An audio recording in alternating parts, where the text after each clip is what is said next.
I have 3 teenagers and I think I'm losing my sanity. This is my family. This is Rory, she's 13, Tamara, she's 15, and me and my husband. The biggest thing that God has taught me during this time is that just because something is hard doesn't mean that it's wrong. I wish I would have learned that sooner, because I feel like a lot of times when something doesn't come easy to us, we feel like we should quit. Just because it's hard doesn't mean that it's wrong. Tamara, how old was I when you were born? 7. Yep, we're 7 years apart. A lot of people are confused because I am only 22 years old. And that video kind of blew up and people are saying that I gave birth at 7 years old.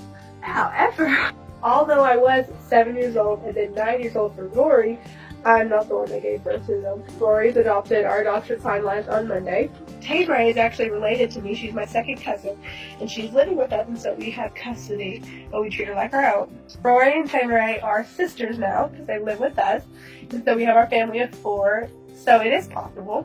Tassia built a family without even knowing it by just opening her doors. I'm going to explain how I went from 0 kids to 4 kids in 2 years. At the beginning of 2022, my husband and I opened our home to fostering. I was 21 years old when we started the process, and a girl at my school was going into care, and they called us and asked if we would take her as a relative placement. It's called fictive kin, and so we said yes, of course. Shortly after, my cousin Tamara, who's 15, she moved in with us, and so we had the 13-year-old, the 15-year-old. In December of 2022, we adopted Rory officially, and we decided to close our home. We wanted to focus on the girls. I just felt like that was what was best at the time. We get a call in March asking us to take in another kid. We said absolutely. I literally fell to my knees crying. We were so excited, and we opened our home again. After 3 years of infertility, miscarriage after miscarriage after miscarriage, we are pregnant. So, by February of 2024, we will have 4 kids, making it 4 kids in 2 years, averaging 2 kids a year. Obviously, when me and my husband got married at 20 years old, we weren't thinking, oh, we're going to go and we're going to adopt all these kids. I mean, we didn't even plan to adopt teenagers nonetheless. It's just, that's what happened. Tassia and her partner had never planned to adopt all these children, but circumstance made it the best viable option, especially with Rory. We knew Rory was going back into foster care because one of her siblings had been coming to school and telling people. We just didn't know when. And so she had stopped coming to school for a couple weeks, and so I thought that she was already in care. I really didn't think I had a good chance of becoming her foster parent, but I was afraid of the other options, and so I went ahead and called DHS, and all I said was, hey, I heard this child's going back into foster care. Here's my name and number. If you need somewhere to go, I'm willing to take her as fictive kin. So after all this, Rory started coming back to school, and I was confused. I wasn't quite sure what was going on. The school had been told that her last day would be Friday, but not to tell her because she didn't know that her last day would be Friday. So her last day comes out, and I am like holding back tears all day because I'm not supposed to tell her, and I have no clue where she's going to go. How scary must that be? It's time for her to go home, and I just go over there and I grabbed her hand and I said, Rory, I love you. And she said, I'm not coming back, am I? I got in my car after school, and I have never been so desperate in my prayers. I was yelling at the top of my lungs. I was saying, Lord, you are the only one who can do this. You are the only one who has control over this. And then I get home and I pull into my driveway and I look a mess because I was just, like hyperventilating, crying the whole ride home. And Drew comes running out the front door with the phone. He goes, it's DHS. And I lost it.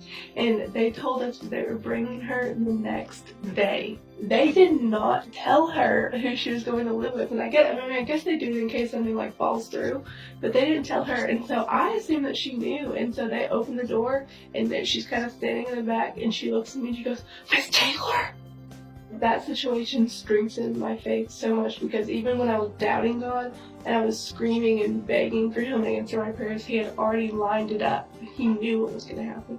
The goal with fostering should always be reunification with the parents. Sadly, this is not always possible. When me and Drew went into fostering, we weren't planning on adopting. I'm 22 years old. That wasn't the plan. We actually really looked forward to working alongside families And overall, we loved the process of like helping people get back on their feet, and that was the goal for us, was reunification all the time. That being said, reunification is not always possible, but due to the fact that there was no parental rights, whether we wanted it or not, Rory had to be adopted. There wasn't a choice in that. Either we were going to adopt her or someone else was. And we never, ever pushed us adopting on Rory. I told her at the beginning, I said, it is completely up to you. But she asked us to adopt her. And then she was old enough to actually consent in court about it. Being close to her kids' generations, Tassia is careful to navigate their upbringing.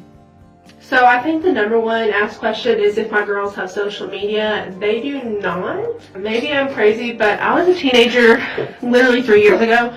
And I know how dangerous the internet is, and so my girls will not have social media until they're at least 16 years old.